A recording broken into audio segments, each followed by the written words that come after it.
Another aspect of the medieval times in Europe was the rise of Islam. Islam did not just take over Africa and the Middle East, the Eastern Empire, but also moved in on where the old Western Roman Empire had been established in Europe. Islam came up from Africa into Spain and out through the Middle East into the Balkan area of Europe. Islam had arisen on the Arabian Peninsula in the early 7th century and had continued to spread after the death of Muhammad, its founder, in 632.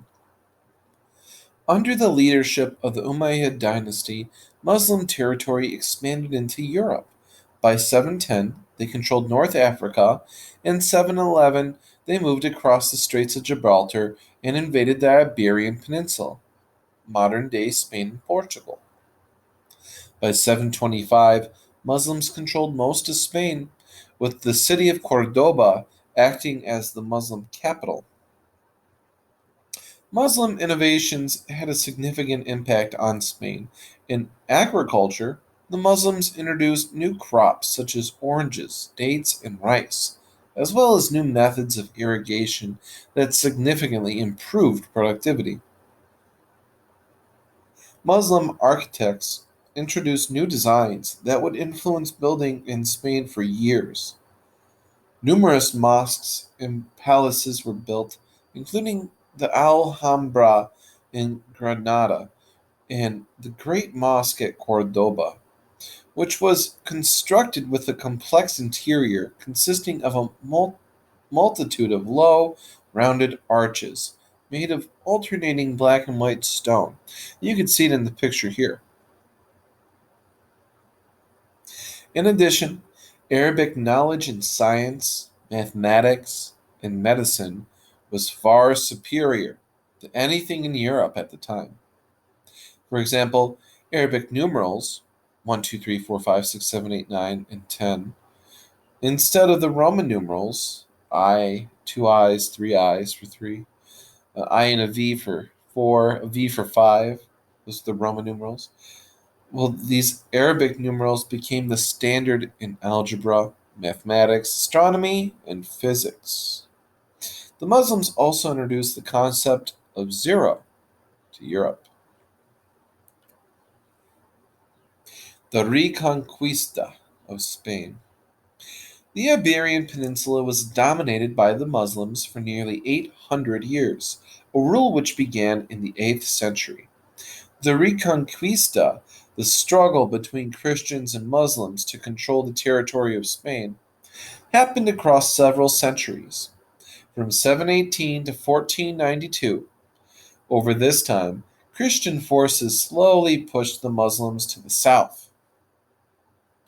The Reconquista left Spain divided, as each region would develop a separate government after gaining its autonomy from the Muslims.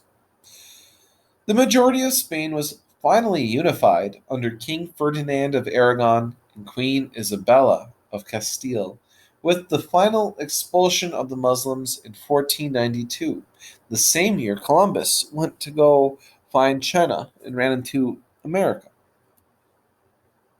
Crusades. The term crusade refers in general to a holy war.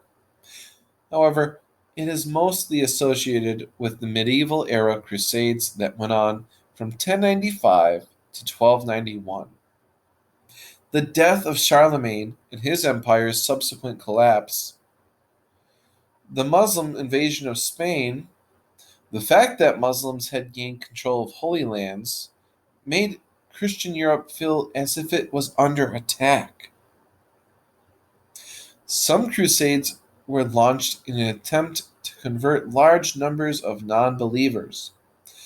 Others were launched to fight against behavior and beliefs that the Christian church found offensive. The Crusades also targeted heretics, other Christians who did not conform. And the Crusades targeted non Christians, especially those of the Muslim and Jewish faith. Finally, Crusaders also fought to regain control of the Holy Land from Muslims. That's going to be Jerusalem and the Levant, the area around the Red Sea in the Middle East. Pope Urban II. Well, Pope Urban II lived from 1042 to 1099. He sparked the First Crusade by making a dramatic plea to a crowd in France in 1095 for warriors to organize and travel to the Middle East to liberate the Holy Land from the Muslims. The Pope promised spiritual rewards for the fighters, including forgiveness of their sins in exchange for their service. The speech was so effective that thousands of soldiers marched east the next year to retake the Holy Land. Thus, we have our first crusade. French Crusader knights, referred to as pilgrims, left Europe to liberate the Holy Lands from the Muslims in 1096. The army traveled to Constantinople and then to the Middle East, drawing out Muslim fighters throughout their journey.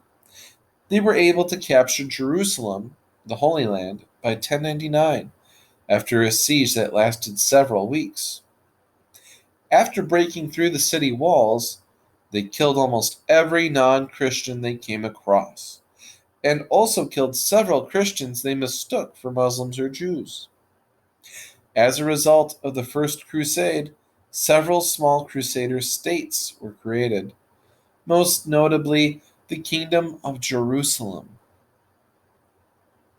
These states were isolated amid Muslim territory.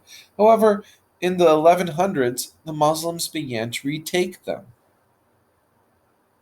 In 1187, forces led by the great Muslim commander Saladin from Egypt recaptured Jerusalem. The Holy Land was lost once again. Three major and several minor crusades followed the initial one. They all failed, in that the Holy Land was never returned to solely Christian hands. Pope Urban had shown moral leadership in 1095, but subsequent popes invoked crusades too frequently and over less significant matters. The later crusades became more worldly and less spiritual in purpose. For example, on his return from the Third Crusade, King Richard I of England, known as Richard the Lionheart, was captured by his enemy Duke Leopold of Austria and held for ransom. In the 13th century, the city-state of Venice had managed to get Frankish soldiers on the Fourth Crusade to attack and conquer Constantinople, not a Muslim stronghold, but a Christian one. In all, the Crusades put the Holy Land under Christian control for only a brief period of time. The Crusades did, however, lead to an increase in trade, as new cross Mediterranean trade routes arose to supply Crusaders. The rise in trade also helped spur the growth of towns and cities in Europe, and also gave rise to a new class of urban merchants. In addition, the Crusades not only drove apart Christians, Jews, and Muslims, a rift that still has implications today, but also made the tense relationship between the Catholic Church in Western Europe and the Orthodox Church in the Byzantine Empire even more fragile. After all, the Crusaders did conquer Constantinople, the capital of Byzantium, for a while. It's kind of hard to forgive that. That's the end of today's lecture on Crusades.